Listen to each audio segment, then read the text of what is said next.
conheci o Couchsurfing através de uma revista, né? Não foi uma reportagem completa, foi apenas uma nota numa revista, e essa revista eu estava lendo ela enquanto eu estava comprando minha passagem numa agência de turismo na minha cidade.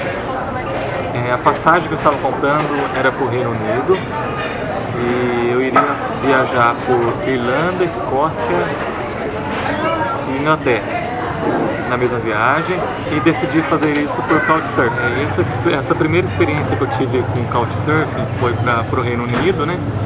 Eu decidi ir por Couchsurfing, então não fiz reserva em nenhum hotel. Então, e essa passagem que eu comprei, fiz uma estadia na Holanda antes de chegar no Reino Unido, porque eu fui pela companhia de aviação holandesa. Então fiquei 5 dias na Holanda e fiz 2 Couchsurfings lá. Um com um casal e outra com um rapaz mais ou menos da minha idade, que eu tenho amizade com eles até hoje. Chegando no Reino Unido, eu desembarquei no aeroporto de Heathrow e na imigração tentei explicar que eu estava indo fazer Couchsurfing, né? E eu iria passar por várias casas, várias famílias. Acontece que o responsável pela imigração não entendeu nada do que eu disse e começou a fazer questionamentos sobre o que seria isso e por que eu estava indo ali sem lugar para ficar, certamente um hotel ou alguma coisa assim. E ele começou a desconfiar de mim, que eu estava indo para ficar ilegal lá na Inglaterra. Aconteceu que eles fizeram uma entrevista comigo no aeroporto, me prenderam numa sala embaixo do aeroporto. Eu fiquei preso um dia e uma noite, com outros brasileiros também, principalmente. E nessa sala ficavam as pessoas que seriam deportadas. Eles pegaram a minha passagem de ida e volta e remarcaram ela pro dia seguinte, remarcou a passagem pro dia seguinte. E no dia seguinte de manhã foram 2 guardas me pegarem naquela salinha. Eu não acreditava que estava acontecendo aquilo lá comigo. Os guardas me seguiram o aeroporto inteiro, todo mundo olhando. Colocaram eu no avião de volta, me colocaram de novo no avião para voltar para o Brasil, porque usaram a mesma passagem de volta, alegando que minha entrada foi negada porque não havia explicação suficiente do que eu estava fazendo lá. Acontece que nesse voo de viagem, como eles aproveitaram a mesma passagem que eu tinha para voltar, eu tive que fazer uma escala em Amsterdã novamente.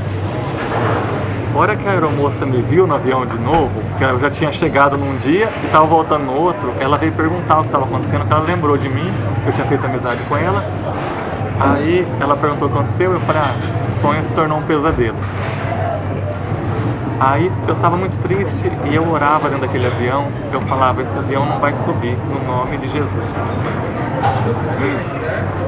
Eu orava, eu estava muito nervoso, porque tipo, eu tinha juntado dinheiro anos e anos, e era a primeira viagem internacional que eu estava fazendo. O avião não subia, demorou mais de 1 hora, todo mundo que estava ali dentro perdeu conexão, inclusive eu perdi, então eu não poderia ter voltado para o Brasil naquele dia. Aí eu conversei com a aeromoça, ela me devolveu meu passaporte, então não levaram meu passaporte para a imigração. Aí eu liguei para meus pais, que estavam indo para o aeroporto me buscar. Falei, mãe, o negócio é o seguinte, eu vou tentar escapar desse aeroporto aqui. Se der certo, eu vou ficar mais 1 mês aqui. Aí fui lá na companhia, falei que eu tinha perdido a conexão, tinha mesmo porque tinha atrasado o voo, e consegui remarcar a passagem para depois de 1 mês. E consegui sair do aeroporto, que o pessoal da Holanda não questionou nada, e aí começou minha viagem. Só que tudo que eu tinha planejado no Couchsurfing, todas as casas que eu ia ficar, foi por água abaixo, porque aí eu tive que montar outro plano. Aí nessa viagem, eu comecei a viajar aí eu desci Holanda, Bélgica, França, Espanha. Portugal. Aí de Portugal eu peguei um voo para Itália, depois Suíça, Alemanha. Não consegui fazer Couchsurfing porque foi uma coisa muito rápida, não deu para marcar com as casas. Só que aí eu mantenho amizade com esse pessoal que eu iria ficar na Inglaterra, até hoje eu tenho amizade com eles, tenho contato. Uma viagem que não deu certo pra lá. Em 2012 eu voltei a fazer Couchsurfing no exterior e resolvi fazer na Grécia e na Turquia, nesses dois países. E uma das experiências mais legais que eu tive foi numa casa que eu me hospedei, de uma turca, né? Então aí no perfil ela já comentava como que ela era. Eu também no meu, eu sempre comento como eu sou, então a pessoa já fica sabendo quais são os meus hábitos, como é que eu sou no dia a dia.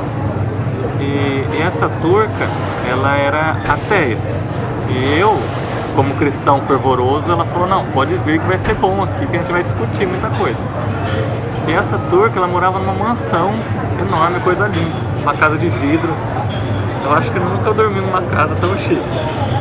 E ela tinha um gato persa e tinha um quarto, os hóspedes do Couchsurfing, que ela sempre hospedava, uma cama de casal, um quarto com suíte só pro hóspede. E aí, nesse dia eu dormi lá, a cidade era mais ou menos turística, não era muito, então não fiquei muito lá porque não tinha muita coisa para fazer na cidade, mas a casa era muito boa. Eu dormi lá essa noite e quando chegou de manhã eu acordei com aquela fome. E ela já tinha falado que ela costumava acordar tarde. E eu já querendo tomar o café da manhã, porque eu estava morto de fome. Nisso chegou a empregada da casa. Só que a empregada da casa ela veio de uma aldeia perto do mar Cáspio, se eu não me engano. E aí ela vinha de muito longe, então ela falava turco só e mais nada. E aí o que aconteceu? Eu não conseguia me comunicar com ela em inglês para falar que eu estava com fome e queria comer, e ela não me entendia. O que eu fiz? Como eu levo aqueles livros de viagem, guia de viagem, na última página do livro tinha frases mais usadas. Então eu abri a página para ela e lia lá, tudo em turco. Bom dia. Ela respondia bom dia em turco. Por favor, estou com fome. Aí depois eu olhava para ela e falava, café da manhã. Tudo em turco, porque lá tinha como falar em turco. Aí ela entendeu que eu estava com fome e foi lá e preparou aquele banquete para eu comer. Então essa foi uma das experiências mais legais que eu tive no Couchsurfing. Muitas das viagens que eu faço, eu prefiro Couchsurfing do que me hospedar num hotel ou num hostel.